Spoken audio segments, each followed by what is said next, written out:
তো গাইস ভাই, একজন বলছে আমার বার্থডে সেলিব্রেট করতে হবে না, আরেকজন লুকিয়ে লুকিয়ে বার্থডে সেলিব্রেট করছে।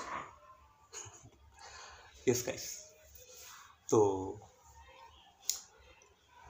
যেহেতু 27 ডিসেম্বর সলমান খানের বার্থডে ছিল, তার 59তম বার্থডে ছিল, ঠিক আছে, 59th বার্থডে। তো যেমনটা কি আমরা জানি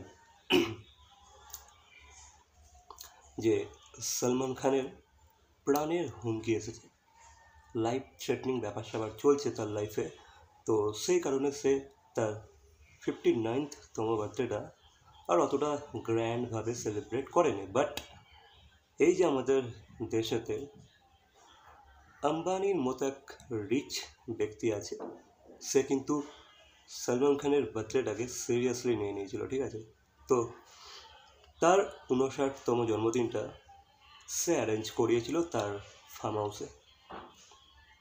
তো এটা হচ্ছে জামনগরে, ইয়েস, এটা জামনগরে, যেখানে অনন্ত আম্বানির প্রি ওয়েডিং অ্যান্ড অল সব কিছু হয়েছিল, মানে আম্বানির ছেলের আর কি। তো সেখানেই সলমান খানের বার্থডেটাকে সেলিব্রেট করা হয়েছে উইথ অল সিকিউরিটিস, পুরো সিকিউরিটিসের ব্যবস্থা করা ছিল, ঠিক আছে। কোনো সিকিউরিটির কোনো খামতি ছিল না, সব কিছু ছিল সেখানে। তো সলমান খান সেখানে গিয়েছিল, তার বার্থডে সেলিব্রেট করেছে। সেখানে সবাই ছিল, ইভেন মুকেশ আম্বানির মাও ছিল, কোকিলা বেন।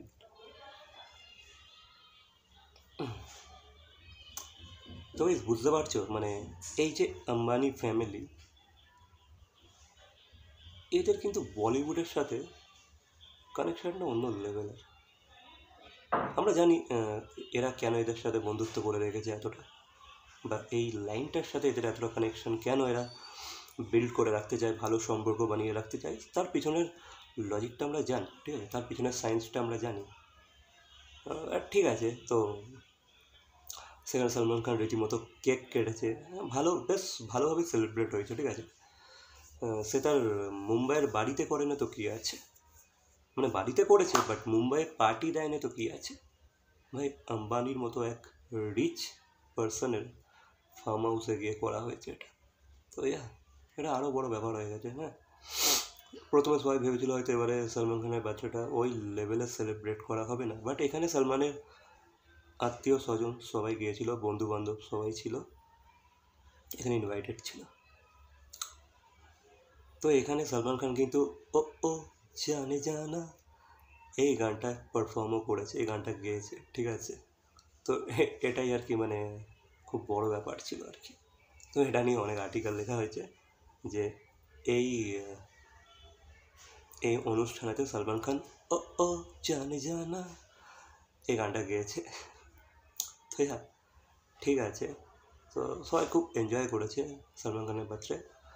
তবে দেখো, মুকেশ আম্বানি এত বিজি একটা মানুষ, সব কাজ কারবার ছেড়ে এক সেলিব্রিটির বার্থডে সেলিব্রেট করতে টাইম বার করেছে, এটা বড় ব্যাপার, তাই না? তো এরা পারেও না, হেভি। বাকি তোমাদের কি মতামত এই বিষয়ে অবশ্যই কমেন্ট করে জানাবে। বাকি স্যার, একদিকে তো একজন লুকিয়ে লুকিয়ে বার্থডে সেলিব্রেট করলো লাইক সলমান খান, আর একদিকে ইয়াশ ভাই, কেজিএফের ইয়াশ, সে বলেছে আমার বার্থডে সেলিব্রেট করতে হবে না। র্যান দে, থাম ভাই থাম, তোরা এবার থেমে যা। তো ইয়াশ তার ফ্যান্সদেরকে অনুরোধ করেছে, ইয়াসের যে কাল্ট ফ্যান্স আছে তাদেরকে অনুরোধ করেছে, ভাই আমার বার্থডে এবার আর তোমাদেরকে অত হইচই করে সেলিব্রেট করতে হবে না, কারণ পাস্টে আমরা দেখে এসেছি অনেক স্ট্যাম্পেড সিচুয়েশন হয়ে গেছিলো, যেখানে অনেক পদতলে অনেক মানুষ পিষে মারা গেছে, অনেক ফ্যান্সরা। এই চক্করে ইয়াশ বলে দিয়েছে, আমি যেহেতু টক্সিক সিনেমার শুটিংয়ে ব্যস্ত থাকবো, আমিও এখানে থাকবো না। তো সেই কারণে আমি চাইছি তোমরাও রাস্তায় বেরিও না, কোনো ব্যানার নিয়ে and all, cake cutting and all এসব করো না, বা গ্যাদারিং করো না। তোমরা যে যার ঘরে থাকো, উইশ করো অ্যান্ড অল, সব কিছু করো, বাট আমার বার্থডেটাকে আর সেলিব্রেট করার কোনো দরকার নেই এবারে। তোমরা যে যার ঘরে সেফলি থাকো, আমিও যেহেতু এখানে থাকছি না, আমিও যেহেতু আমার টক্সিক সিনেমার জন্য শুটিংয়ে ব্যস্ত থাকবো, তো এই কথাটা কিন্তু ইয়াশ ভালোই বলেছে, কারণ স্ট্যাম্পের সিচুয়েশন যা ক্রিয়েট হয়েছে, ইভেন ইয়াশেরও এক ফ্যানের এইভাবে কিন্তু দুর্ঘটনা ঘটেছিল। সেই ঘটনা ইয়াশ বলেছে এবার আর করতে হবে না, যে যার ঘরে সেফলি থাকো, আমার জাস্ট বার্থডে উইশটা করে দিই। এটা আমার বেশ ভালো লেগেছে, ভালো যুক্তি, ভালো ভালো ডিসিশন নিয়েছে ইয়াশ। বাকি ইয়াশ টক্সিকের ভাই শুটিং হচ্ছে, এই সিনেমাটা কিন্তু খ্যামা সিনেমা হতে চলেছে, এই যতটা প্রমিস করেছে এরা আর কি। বাকি এই এই দুটো স্টোরি নিয়ে তোমাদের কি মতামত অবশ্যই কমেন্ট করে জানাবে।